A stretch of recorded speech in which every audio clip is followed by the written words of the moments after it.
সম্প্রতি একটি বিয়েতে যৌতুক দাবি করায় বর এবং তার বাবাকে মেয়ে পক্ষ বেঁধে রাখে। কাজটা কি যুক্তিসঙ্গত হয়েছে? ছেলের বাবা চাইতেছে আমার গাড়ি দেওয়া। আমি গরিব মানুষ বাবা, আমি গাড়ি করতে দিলাম, আমার তো গাড়ি দেওয়ার মতো সমর্থন নাই। দেখুন, এ ধরনের ঘটনা আমরা দেখেছি, ভিডিওটা আপনারা দেখেছেন অনেকে। এ ধরনের বিষয়ে কতটা যুক্তিসঙ্গত হয়েছে বা হয় নাই এটা মন্তব্য করা কঠিন। কেন কঠিন? কারণ পরিস্থিতি আসলে কি ছিল না ছিল, তাদের দায় অপরাধ কতটুকু ছিল, এবং সেই অপরাধ অনুযায়ী পরিস্থিতি কি তৈরি হয়েছে যে তাদেরকে বাঁধতে হয়েছে, না বাঁধলে কি সমস্যা হতো, এগুলো মানে পুরো কেসটা স্টাডি না করে আমরা হুটহাট করে মন্তব্য করতে পারবো না। তবে আমরা মোটা দাগে একটু বলে রাখতে পারি, যৌতুক নেওয়া হারাম, যৌতুক দাবি করা হারাম, এ ব্যাপারে কোনো সন্দেহ নাই। এখন ছেলের বাবার কথা থেকে, ভিডিওতে আমরা দেখেছি, ছেলের বাবার কথা থেকে বোঝা গেছে যে তিনি যৌতুক দাবি করেছেন, পরিষ্কার। তিনি বলেছেন যে উকিলের সাথে চুক্তি হয়েছে, এটা দেওয়ার কথা আছে। তো এই যে ছেলে বিয়ে করাবেন আবার চুক্তি করছেন, আজকাল অবশ্য চুক্তি অনেকে মুখে করে না, বিয়ের পরে খুশি মনে নেয়। কি মনে নেয়? খুশি মনে দিয়ে দেয়, খুশি মনে নেয়। তো সেটাও আসলে না যায়, যার কারণে সন্দেহাতীতভাবে কাজটা হারাম। কিন্তু এ ধরনের কাজ যদি কেউ করে, অবশ্যই অন্যায়কে বাধা দিতে হবে, তাদেরকে নিষেধ করতে হবে। এগুলো আগে থেকেই যারা এই সমস্ত দাবি করে তাদের সাথে আত্মীয়তা করাই উচিত না। আলহামদুলিল্লাহ, ভালো মানুষের পরিমাণ সমাজে এই সমস্ত দিক থেকে অন্তত বাড়ছে।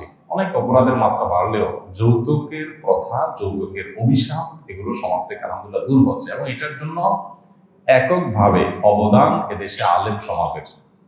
এদেশ থেকে যৌতুককে বিতাড়িত করার জন্য সবচেয়ে বেশি ভূমিকা রেখেছেন কারা? উলামা একরাম, হুজুররা। হুজুরদের কোনো অবদান অনেকে খুঁজে পায় না। এদেশ হিন্দুদের সাথে থাকতে থাকতে হিন্দুদের মধ্যে অনেক কুপ্রথা আছে যেগুলো আমাদের মধ্যে, মুসলমানদের মধ্যে চলে আসছে।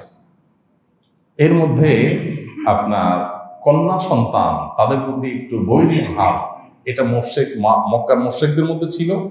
আবার আপনারা জানেন ভারতবর্ষেও মানে পুরুষের সাথে, পুরুষ মারা গেলে সতীদাহ করা হতো, স্ত্রীকে তার সাথে পুড়ে দেওয়া হতো, তাই না? এগুলো বন্ধের পিছনে যেরকম ঐতিহাসিকভাবে মুসলমানদের অবদান ছিল, আর ইসলামের বিধানও সেটা, যে নারীদেরকে নারী হওয়ার কারণে কোনো প্রকার নিগ্রহের শিকার করা যাবে না। এই জন্য যৌতুকের বিরুদ্ধে আলেম ওলামারা বরাবর কথা বলেছেন, এবং তার ফলশ্রুতিতে যৌতুক আলহামদুলিল্লাহ কমে গেছে। এখন যারা যৌতুক দাবি করবে তাদের সাথে মেয়ে বিয়েই দিবেন না, তাদের সাথে আত্মীয়তা করবেনই না। হ্যাঁ, উপযুক্ত ভালো মানুষ খুঁজে পেতে কষ্ট হবে। আপনি যদি স্যাক্রিফাইস করেন যে আমার টাকা পয়সা দরকার না, একটা ভালো ছেলে দরকার, দিন মজুর হোক, কিন্তু সে মানুষটা ভালো হবে, আল্লাহবির হবে, আলহামদুলিল্লাহ এরকম পাত্রের অভাব নাই। বহু ছেলে পেলে নিজের চরিত্র হেফাজত করার জন্য, বিয়ে করার জন্য মেয়ে খুঁজে বেড়ায়, কিন্তু মেয়ের বাপরা টাকার বস্তা ছাড়া বিয়ে দিবে না, সরকারি চাকরি ছাড়া বিয়ে দিবে না। তো যার কারণে ওদের কপালে দুঃখ বেশিরভাগ ক্ষেত্রে লেগেই থাকে, বেজার লেগেই থাকে। এই জন্য দিনদারিতাকে অগ্রাধিকার দিয়ে বিয়ে করলে সেক্ষেত্রে পাত্র বা পাত্রীর অপেক্ষা মানে আপনার অভাব হওয়ার কথা না। এখন এভাবে কেউ যৌতুক দাবি করলে তাকে বেঁধে রাখা যাবে কিনা বা রাখা উচিত কিনা, মৌলিক কথা হলো আইন নিজের হাতে তোলা উচিত না। কেউ অন্যায় করেছে, অপরাধ করেছে, তার অপরাধের বিচারের মুখোমুখি করা যেতে পারে, সামাজিকভাবে, বিচারিকভাবে নানাভাবে উদ্যোগ নেওয়া উচিত, যাতে করে অন্যরা সেখান থেকে শিক্ষা গ্রহণ করে উৎসাহিত হয়। ইন্ডিভিজুয়াল এই কেসটাতে কতটা সঠিক হয়েছে, তাদের কি ভূমিকা ছিল, কোন পরিস্থিতিতে তারা বেঁধেছেন, বাধাটা কি সাময়িক ছিল না কি ছিল, পুরো বিষয় নিয়ে আমরা মন্তব্য করছি না। তবে এটা ঠিক যে অন্যায়ের বিরুদ্ধে আমাদের অবস্থান নিতে হবে, সেটা আবার আইন হাতে তুলে নিয়ে যা খুশি তা করার মতো স্বেচ্ছাচারিতা যেন না হয়।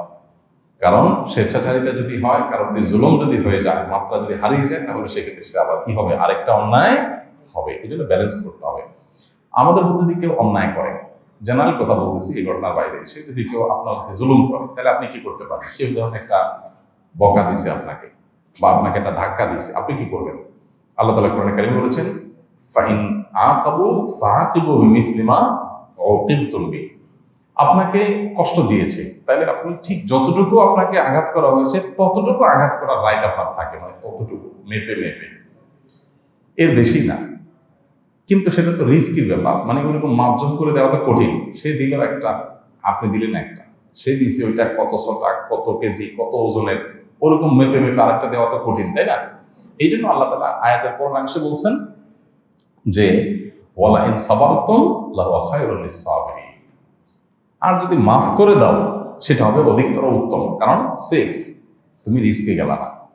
এই জন্য আমাদেরকে ব্যালেন্স করতে হবে। অনেক সময় দেখা যায় কেউ অন্যায় করেছে, হতে পারে অন্যায় করেছে, তো তার প্রতি আমি আপনার অন্যায়ের প্রায়শ্চিত্ত তার করাতে গিয়ে আমি জুলুম করে ফেলছি, সেটা যেন না হয়, সেটা যেন না হয়। ব্যালেন্স করা, পরিমাপ ঠিক রাখা, এটা অত্যন্ত কঠিন একটা কাজ। গোটা কোরআনে সবচেয়ে বেশি সংখ্যক যে নির্দেশগুলো এসছে, বর্ণিত হয়েছে, আমাদের তারাবির সালাতে কোরআনের বার্তা বইয়ে প্রত্যেক পাড়াতে, প্রত্যেক তারাবিতে কি কি নির্দেশ আল্লাহ করেছেন এগুলো আমরা সামারি করে দিয়েছি, আপনারা দেখেছেন। তো এই নির্দেশগুলো আপনি পর্যালোচনা করলে একটু চোখ বুলালে দেখবেন যে নির্দেশগুলো কোরআনে সবচেয়ে বেশি সংখ্যকবার দেওয়া হয়েছে এর মধ্যে একটা হলো ন্যায় বিচার করা, জুলুম না করা, খুব গুরুত্বপূর্ণ একটা ব্যাপার। তো সেটা যেন সব ক্ষেত্রে ঠিক থাকে, আমাদের সেটা মাথায় রেখে তারপরে কাজ করতে হবে। তবে সন্দেহাতীতভাবে এটা ঠিক যে অন্যায়কে বাধা দান করতে হবে, অন্যায়কে প্রশ্রয় দেওয়া যাবে না।